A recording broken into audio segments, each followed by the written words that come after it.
Welcome to the Slop Farm. Enjoy the video. You start by opening the Excel workbook and the target PowerPoint file, then focus. Select the table or range you want linked. Use an Excel table or create a defined name so the link stays stable, and save both files so PowerPoint can resolve the source.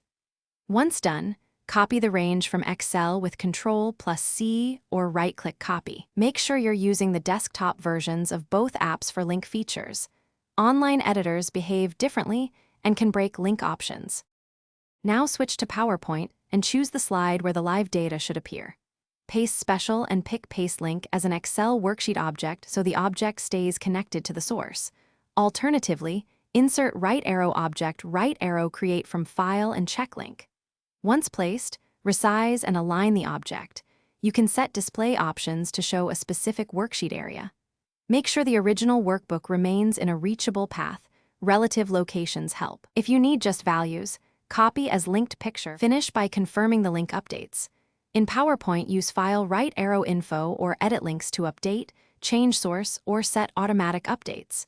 You should test by changing a value in Excel, saving and updating links in PowerPoint to confirm the connection. If links break, relink through edit links or reinsert the object from the saved workbook path. Make sure both files are accessible and not renamed. One tip: embed the object only if you need offline stability, because embedding stops live updates. Thanks for watching. Consider subscribing if we helped you today.